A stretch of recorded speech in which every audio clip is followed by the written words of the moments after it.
Nós estamos terminando agora essa série que eu intitulei Qual é a cara da sua alegria? Por quê? A cara que Jesus dá para essa alegria é muito diferente. Jesus já falou para a gente assim, olha, bem-sucedido é aquele que é paupérrimo. Feliz é aquele que chora de tristeza. Tem muitas terras aquele que é manso. Que ótimo quando alguém está morrendo de fome. É isso que Jesus está ensinando. Bem-aventurados os que têm fome e sede de justiça. E aí nós continuamos. E essa alegria que Jesus pinta é muito diferente da alegria proposta pelas pessoas aí fora, né? Por isso que Jesus fala, deixe-vos a minha paz vos dou, não vou-la dou como o mundo a dá. A minha paz é diferente. Não é o que o pessoal ensina fora. Por isso que igreja não é só um lugar de boas recomendações. Tem gente que fala assim, eu gosto que os meus filhos vão para a igreja, sabe por quê? Lá eles aprendem valores, princípios. Não, valores, princípios você manda para uma boa escola. Aqui você vem aprender o que Deus pensa de você. E é só aqui que você vai aprender. E o que Deus pensa de você te surpreende. Porque a alegria que Deus propõe para você é muito diferente da alegria que as demais pessoas propõem para si mesmas. E é por isso que eu intitulei essa série de Qual é a cara da sua alegria? Como é que ela parece?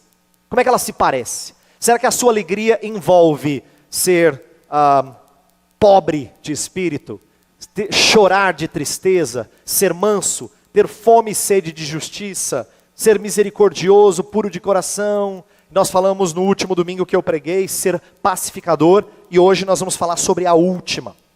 Eu quero começar dizendo que o que Jesus está explicando é o estilo de vida no reino. Veja só. A primeira bem-aventurança que a gente tratou, uns 2 meses atrás, falava assim, bem-aventurados os pobres de espírito, porque deles é o reino dos céus.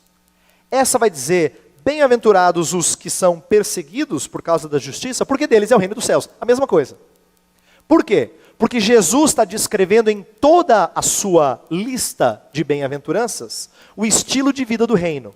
Quem faz parte desse reino? Quem faz parte dessa pátria? Como é que ele é? Qual é a cara? Quais são as características dele ou dela? Então, eles prometem a mesma recompensa, porque nós fazemos parte desse reino. Tá? Então, as próprias bem-aventuranças são meio que as regras, as normas. Você, como cidadão brasileiro, tem algumas regras a seguir, alguns deveres para com o governo, né? E nós temos deveres para com esse reino. E Jesus fala que esses deveres são a nossa alegria. Esses deveres são a nossa alegria, o nosso deleite. E é disso que nós vamos tratar aqui. Mateus, quando ele arrumou essas bem-aventuranças de Jesus, ele estava corrigindo as expectativas judaicas de um reino político-militar. Por quê? Olha que interessante. O que a gente imaginaria? Felicidade vem depois de vencer a guerra. Jesus diz que dá para ser feliz enquanto você está perdendo.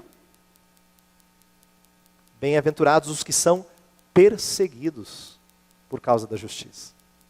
Você não precisa ser feliz só quando você vence o inimigo. Você pode ser feliz antes, porque você sabe da vitória que lhe está preparada, mas porque você encontrou felicidade em outra coisa que não circunstância. Presta atenção na fragilidade da sua fé. Quando a circunstância muda, você balança. Quem encontra alegria em meio à perseguição, só quem chegou lá é que descobriu que a alegria não está ligado às circunstâncias que nos rodeiam. Portanto, eu quero enfatizar hoje, eu sempre mostrei esse paralelo entre as bem-aventuranças, eu quero mostrar o paralelo entre a quarta e a oitava. A quarta fala, bem-aventurados os que têm fome e sede de justiça. Quem tem fome e sede de justiça, o que vai acontecer? Vai ser perseguido por causa da sua fome e da sua sede. Imagina você ter fome e sede e alguém fala assim, eu vou te perseguir, eu vou te caçar por causa da sua fome e da sua sede. E é isso que Jesus diz e antecipa. Ele é aquele na torre que está dizendo para todos os seus, vem inimigo por aí. Por isso que eu coloquei caçado por causa da justiça. E aqui na verdade está um jogo de palavras, né? Porque pensa numa pessoa que é criminosa. Você poderia tranquilamente dizer, não, fulano está caçado por causa da justiça, isto é, por causa do sistema que é justo e que quer punir quem está errado, mas aqui não é esse.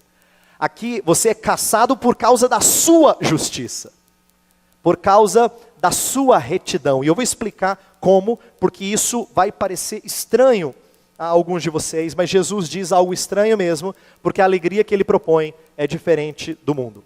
Deixa eu falar um pouquinho dessa perseguição como uma evidência externa da fé. Deixa eu explicar, vou pedir sua atenção. Veja só, sofrer perseguição por causa da justiça é sinal incontestável de salvação. Você vai dizer, pastor, eu nunca tinha ouvido isso. Por quê? Porque nós sabemos que pessoas podem fazer várias coisas que são evidência, ou parecem ser evidência de que elas têm Jesus. Elas creem em Jesus, Jesus é o Senhor da vida delas. Elas podem fazer coisas boas, elas podem ser pessoas gentis, elas podem amar o próximo. Só que tem um ponto em que parece que fica difícil você manter se isso é só máscara. Dá para você amar as pessoas, dá para você ser gentil com as pessoas, dá para você fazer boas obras para com as pessoas, mas na hora que as pessoas te apertam, normalmente você espirra. Isto é, o momento em que fica crítico alguém seguir a Cristo, é quando seguir a Cristo não vale mais a pena, em nenhum sentido. Por isso que Paulo fala assim, o que é prova, em Filipenses 1:28, ele fala, o que é prova de perdição para eles que perseguem vocês, é prova incontestável da sua salvação. Porque aquele que se mantém com Cristo, quando não vale a pena, aparentemente, ficar com Cristo, esse demonstrou uma lealdade acima do normal, fora do comum.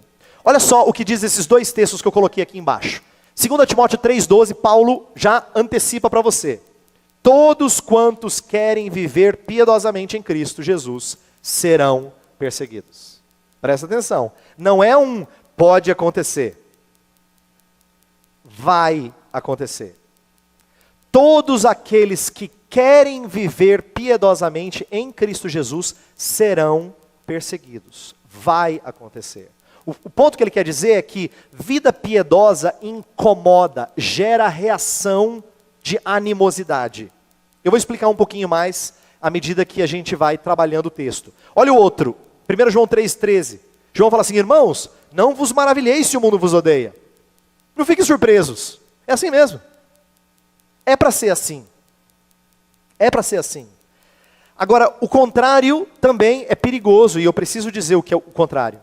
O louvor da sociedade é sinal de que estamos longe de uma vida que confronta pecado. Às vezes nós somos muito admirados pelas pessoas, e eu às vezes me incomodo quando eu sou admirado por pessoa que não ama a Cristo. Não é que isso não possa acontecer nunca. Não é que a gente não tenha virtudes que sejam dignas do louvor das pessoas. Mas Cristo, na sua plenitude, recebia mais críticas do que louvores. Olha para os evangelhos. Pouca gente parava e aplaudia Jesus, falava, Jesus, não quero nada contigo, mas que pessoa boa. Pelo contrário. O que você vê é gente inimiga de Cristo. Você vê gente indisposta para com Cristo Jesus. Ou gente leal a Ele. Olha só, Lucas 6,26. Ai de vós quando todos vos louvarem, porque assim procederam seus pais com os falsos profetas. Ai de vocês, maldito você e eu somos, se as pessoas só nos aplaudem, porque fizeram isso com quem falava mentira. Isto é, a gente tem característica de quem é falso profeta. Falso profeta, o que o falso profeta fazia na Bíblia Sagrada? O falso profeta é aquele que falava que os outros queriam ouvir. E quando a gente fala o que os outros querem ouvir, eles sempre nos elogiam. Como você é uma pessoa legal. Olha, quando eu estou precisando, você traz a palavra certa. Mas a palavra certa na cabeça de muitas pessoas é aquilo que eles gostariam de ouvir, não aquilo que eles precisam ouvir. Então, a primeira coisa que eu quero mostrar é o seguinte, que as bem-aventuranças vão tratar de qualidades internas, mas que uma hora evidencia algo externamente. Ser perseguido não é uma qualidade interna, não é igual ser puro de coração, não é igual ser misericordioso, não é igual ser pacificador, mas é um resultado de todas essas coisas praticadas. Todas elas juntas. Elas são uma evidência de quem você é, elas são um termômetro de como está a sua vida ao redor de quem não tem interesse nenhum pelas coisas de Deus. Como é que eles reagem diante de você? Bendita perseguição. Que perseguição é essa que Jesus fala assim, que maravilha se você for perseguido? Eu preciso explicar isso claramente porque tem pessoas que entendem errado quando eu falo desse texto. Só existe um tipo de perseguição que traz felicidade, bem-aventurança. Aquela que provém da justiça de Cristo em você. Presta atenção, tem crentes que são perseguidos por outras coisas e acham que estão sendo perseguidos por causa da justiça. Não se trata de perseguição por causa dos seus equívocos. Tem gente que fala assim, estão me perseguindo lá. Não, estão te perseguindo porque você fez alguma coisa errada.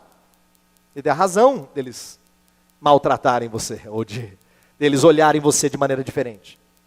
É muito comum pessoas procederem erroneamente e depois confundirem achando que estão perseguindo por causa da sua fé. Não é disso que Jesus está falando. Pedro inclusive disse assim, olha, é bom que vocês sejam maltratados por fazerem o bem, não por fazerem o mal. Pedro alerta isso na sua primeira carta. Nem é perseguição por causa de seu espírito legalista e crítico. Tem gente que é malquisto pelos outros, por quê? Porque é legalista. Porque é cri-cri. Porque vive atazanando as pessoas. Não é dessa perseguição que nós estamos falando. Por quê? Porque quem é perseguido por causa da justiça manifesta características que não são próprias de um legalista. Tá? Lembra, ele é misericordioso, ele é pacificador. Essas são todas as outras características que a gente falou anteriormente. E nem é perseguição por seu fanatismo e alienação na hora de testemunhar. Eu lembro um tempo atrás, vou dar um exemplo. Tempo atrás, na nossa sociedade, foi estabelecida a lei para que não tivesse barulho depois das 10 horas, por causa das igrejas. Eu lembro que muitas igrejas falaram assim, olha, estão nos perseguindo. Minha vontade de dizer não, é porque você foi imprudente, por isso que fizeram essa lei. Que a lei é sensata, justa, boa. É sensato não promover barulho depois das 10. Barulho em exagero. Mas as pessoas confundem por causa do seu fanatismo, por causa da sua alienação, são alienados da sociedade e acham que estão sendo perseguidos. Isso é para dizer o seguinte, presta atenção porque isso é triste.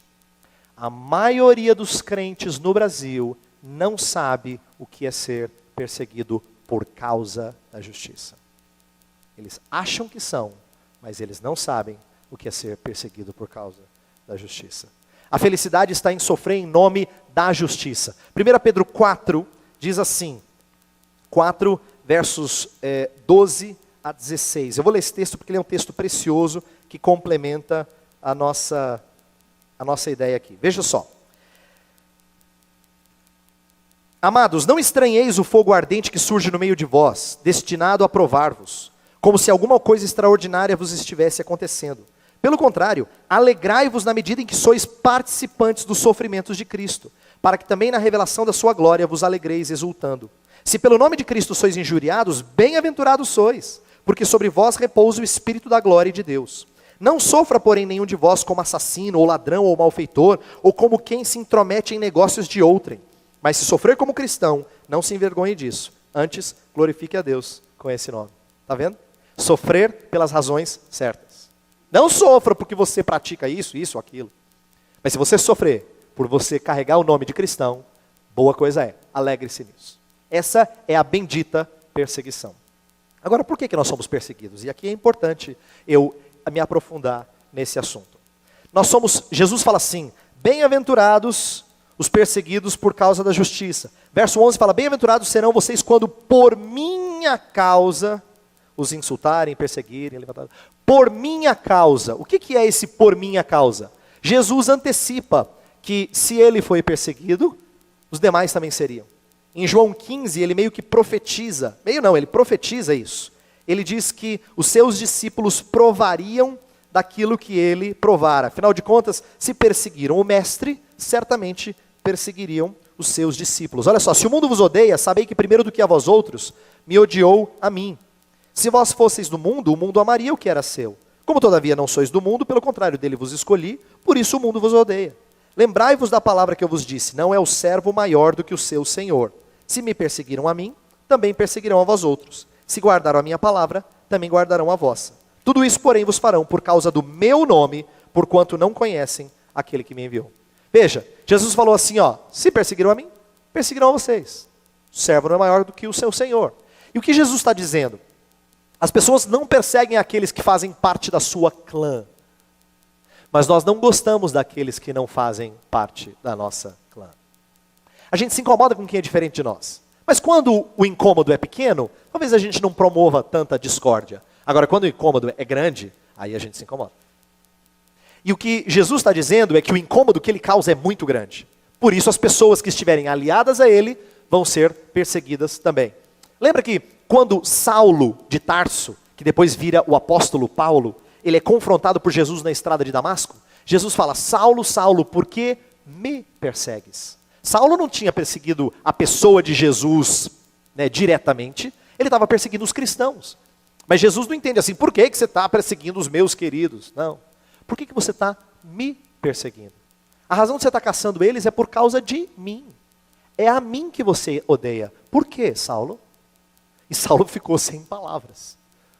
Ficou extasiado diante de Jesus Cristo falar diretamente com ele.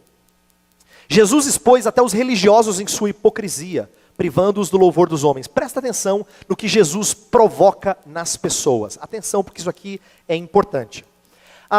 Jesus não era uma pessoa assim que despertou o carinho e o interesse dos religiosos. Nossa, que homem iluminado. A gente fala assim das pessoas.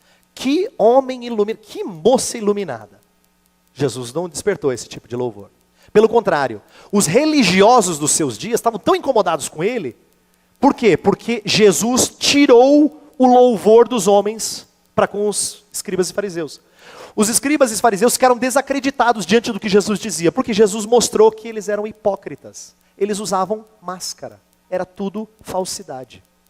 E aí você começa a ser desacreditado pela sociedade. Ninguém gosta de perder a fama. Ninguém gosta de perder a sua reputação, a sua honra.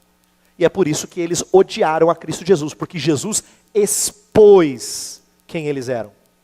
Os mostrou de fato como sepulcros caiados. Bonitinho por fora, mas podre por dentro. E assim Jesus gerou animosidade entre eles. Isso gera perseguição verbal. Jesus fala de perseguição não só no sentido de matar, mas de realmente maldizer. Lembra? Fala injuriarem, insultarem, levantarem todo tipo de calúnia contra vocês. Os crentes, no decorrer da história, sofreram esse tipo de calúnia. Jesus Cristo, veja, Jesus Cristo, isso me bateu um dia desses. Se tinha alguém que era sensato na hora de comer e beber, era Jesus. Como ele foi sem pecado, eu não posso dizer que ele teve um prato exagerado. Nem posso dizer que ele foi imprudente no seu beber. Mas acusaram ele de ser glutão e bebedor de vinho. Como é que você diz algo para alguém que foi prudente em todas as suas refeições? Só se esse alguém está incomodando e muito.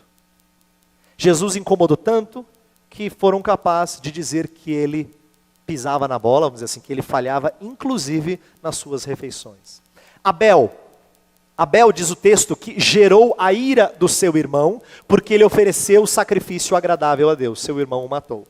Moisés, o texto de Hebreus 11 fala que Moisés, ele escolheu ser chamado, desprezou ser chamado filho da filha de Faraó, para ser líder do seu povo de escravos. Sofreu as consequências disso, mas porque ele contemplava o galardão. Então veja a ideia de que Moisés sofria insultos porque ele tinha trocado de identidade. Daniel, lembra que Daniel era um líder respeitado na Babilônia, até o dia em que as suas orações começaram a incomodar demais. Aí criaram um jeitinho de fazer com que ele fosse jogado na cova dos leões. Encorajaram o rei a baixar um decreto, o rei baixou, esse decreto feria liberdade religiosa, Daniel não podia mais orar para o seu Deus, e aí fez com que Daniel fosse jogado na cova dos leões. Por quê? Porque a piedade desses homens incomodava quem não era de Cristo. E agora eu quero falar com você. Porque isso aqui é muito pessoal, fala para mim também, e eu imagino que fale para você. Se você ama Cristo Jesus, eu quero que você saiba o seguinte: até o seu amigão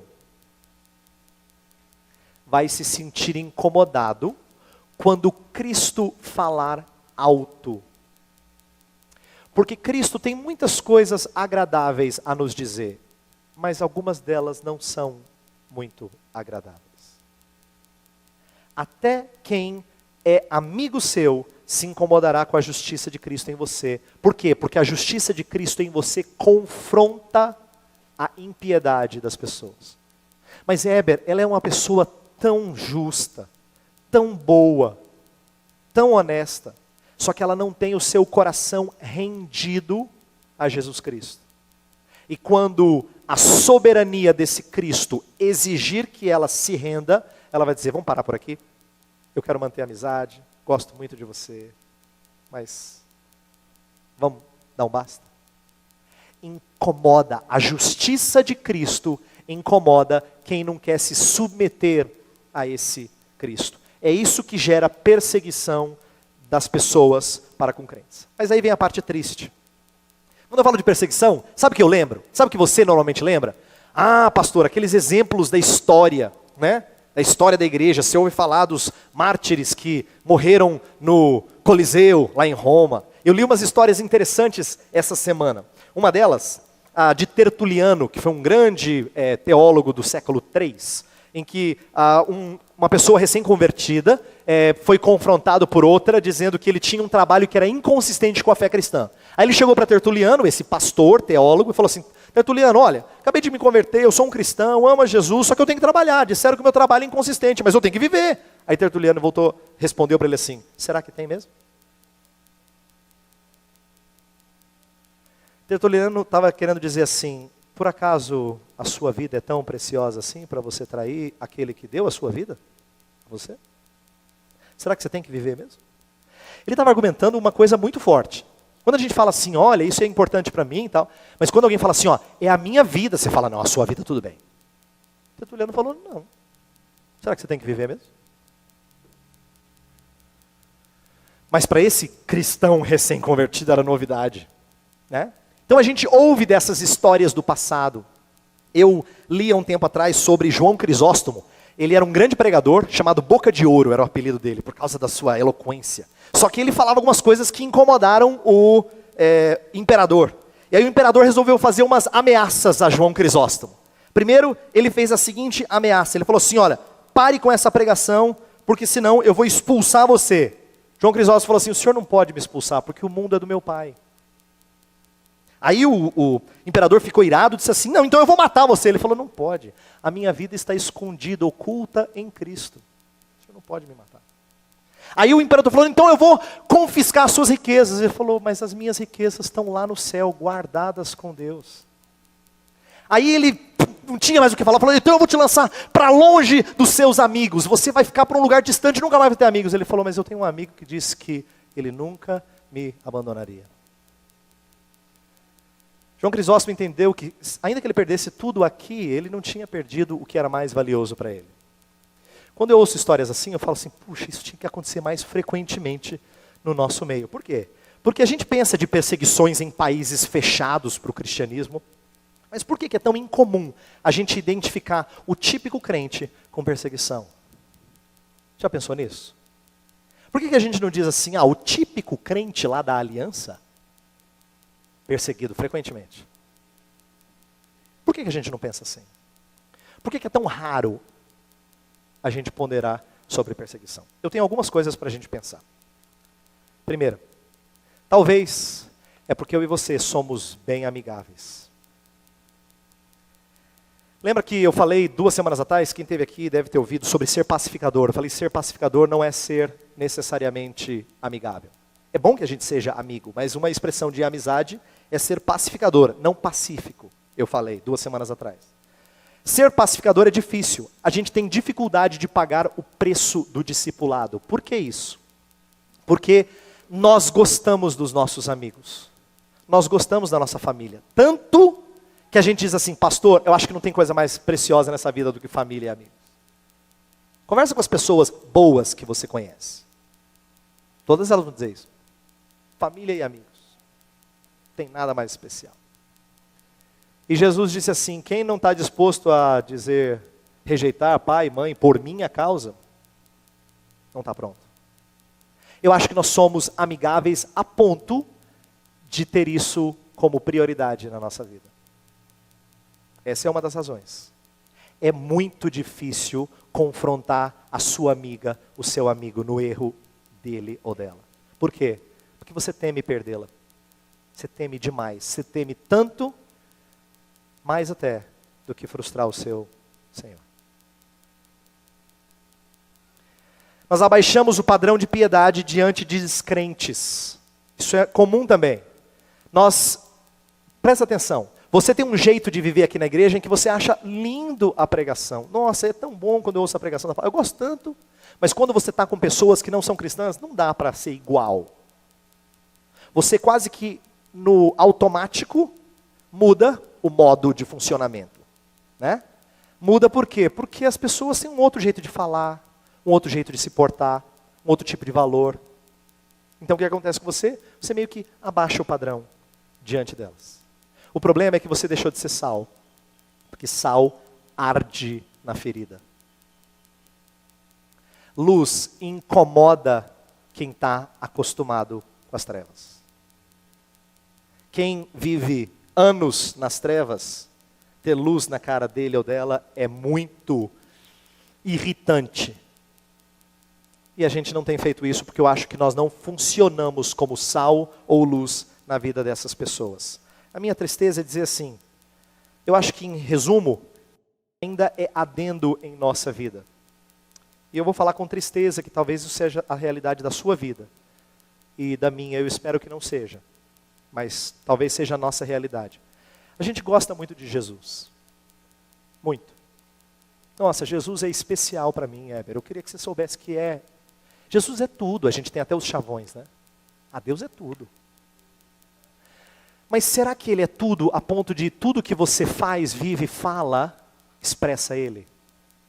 Porque se expressa, eu te garanto, vai despertar inimizade. E se não tem despertado, talvez Jesus é um ótimo adendo. É aquele adereço lindo que você gosta de colocar na roupa, porque fica tão bonito. Mas depois você chega em casa, você tira, bota no armário.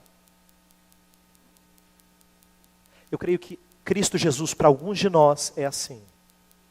Isso tem gerado um cristianismo muito assim, sociável, muito amigável, muito gente boa. Isso é ruim. Se é só isso que nós somos, isso é ruim. Eu quero terminar falando da alegria na perseguição. Por quê? Porque Jesus fala assim, ó, bem-aventurados sois. Eu quero garantir você de que você vai ser feliz se você for perseguido. O que faz pessoas felizes por sofrerem? Olha, eu estou sofrendo, mas eu estou tão feliz. Está feliz por quê? Eu estou feliz porque eu estou sofrendo. Como assim? Eu estou morrendo de felicidade. Atos 5,41 fala que os discípulos saíram do sinédrio pulando de alegria por serem considerados dignos de sofrerem pelo nome de Cristo. O que faz pessoas felizes na perseguição? Primeiro ponto. Porque é sinal de que espelham a justiça de Cristo. Se isso acontece, é Deus confirmando para você, você está mais parecido com o Salvador.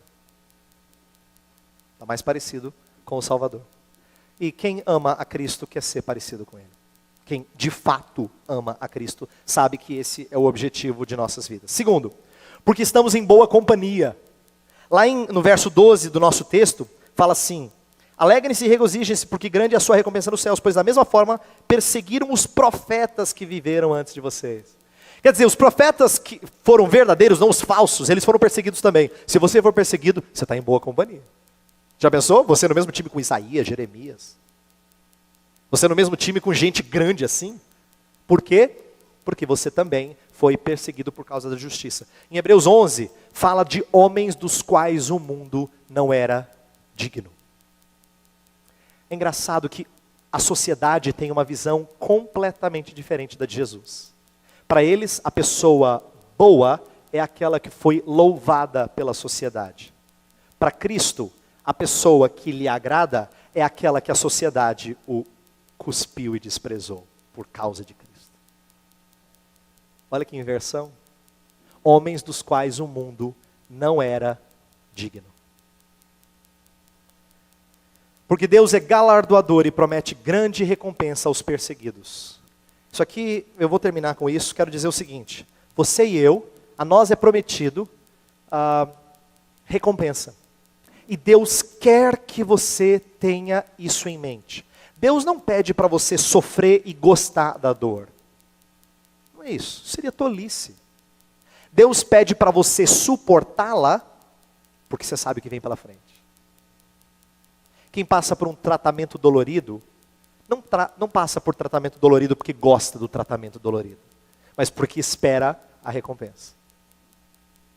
Quem passa por uma dificuldade na família, se aperta financeiramente porque sabe que vai conquistar algo importante para a família, não passa aquilo porque gosta de passar por aquilo, mas passa visando o que vem lá na frente. Na vida cristã é igual. Jesus fala para a gente ser alegre, não por causa das dores e dos sofrimentos que nós passamos aqui, mas por causa do que nos espera.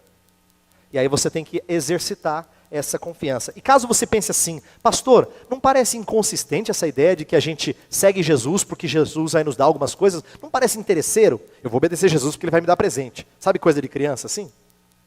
Mas sabe que o próprio Salvador Jesus nos ensina a fazer isso? Lá em Hebreus 12:2 tem um texto lindo que fala que Jesus, em troca da alegria que lhe estava proposta, suportou a cruz. Em troca da alegria que já estava proposta para ele, ele suportou a cruz. Se Jesus fez isso, eu acho que eu posso fazer também. A fé que agrada a Deus é aquela que crê que ele existe e é galardoador dos que o buscam. Hebreus capítulo 11, verso 6. Nós devemos seguir a Cristo pensando naquilo que nós iremos ganhar lá na frente, não no que ele pode nos dar aqui e agora. Agora eu encerro essa série dizendo que, de novo, aquilo que eu falei no começo. Você não vai gostar de ficar aqui, se você está procurando outra alegria. Eu sei, você não vai ficar aqui. Você vai embora. Porque a alegria que Jesus propõe é muito diferente da alegria que as pessoas propõem lá fora. Muito diferente. A alegria dele tem outra cara. Tem outra cara. Eu espero que você procure entender essa alegria do jeito que ele a explica. Para você encontrar deleite nele, prazer nele, satisfação nele. Eu quero orar para que você tenha dessa alegria. Vamos falar com Deus. Feche os seus olhos.